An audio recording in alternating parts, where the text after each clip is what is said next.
I want to see what we can do to get under the skin of the Detroit Lion fans.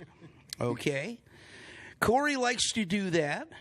Corey's Tell It Like It Is comes from a Roar Live viewer who wrote via email this week.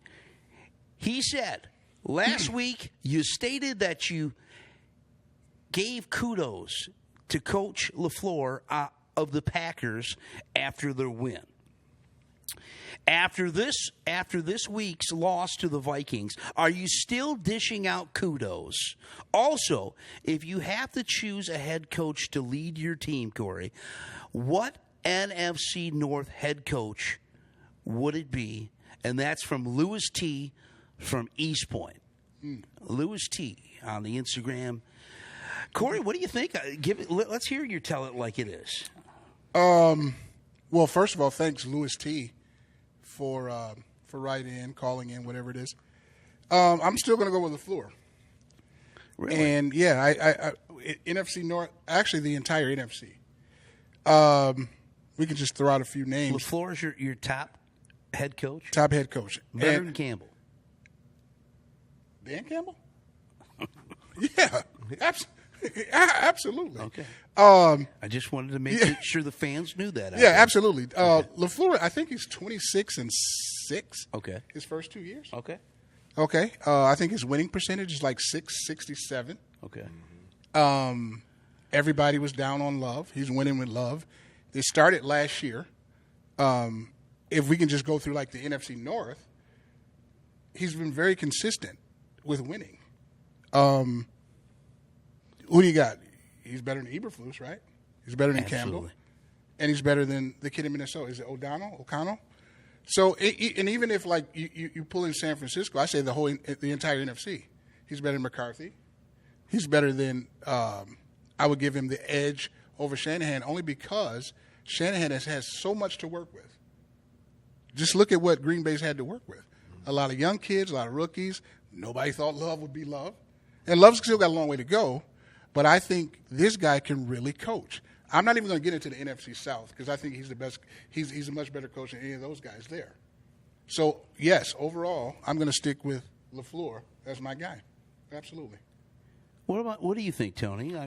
I mean, I know Corey likes to tell it like it is, and that's what he's good at, right? Yep, no doubt. So, I still think Campbell's probably the best coach in the NFC North just because of what he's done over the last couple of years.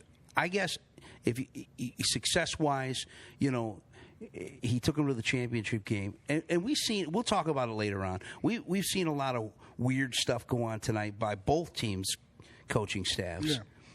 Yeah.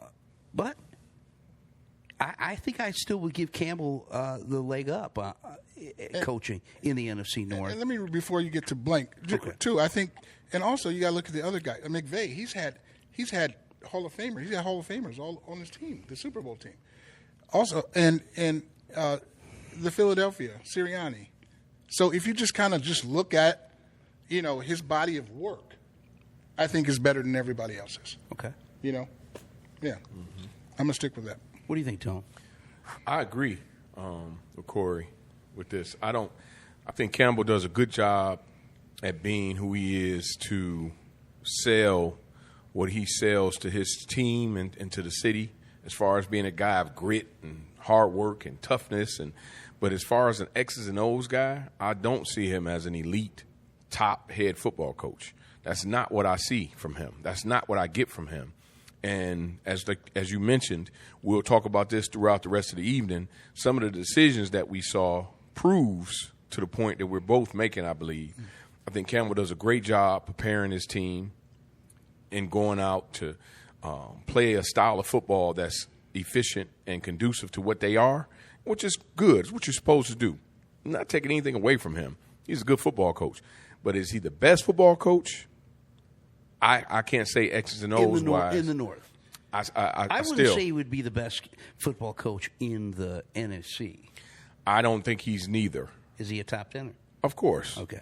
Yeah, anytime you make it to the NFC Championship game, you've got to be pretty good at what you do. Okay. And he's good at what he does. I can't take anything away from the success he's been able to have and the organization, how he's helped it develop and grow over the last couple of years, he gets complete credit for that. But again, I think that's more of an attitude than it is situational football and making the best calls throughout games and big game situations. When he's able to do that, and I really don't think that he's that kind of guy yet, then you'll be able to see him becoming more of an elite head football coach.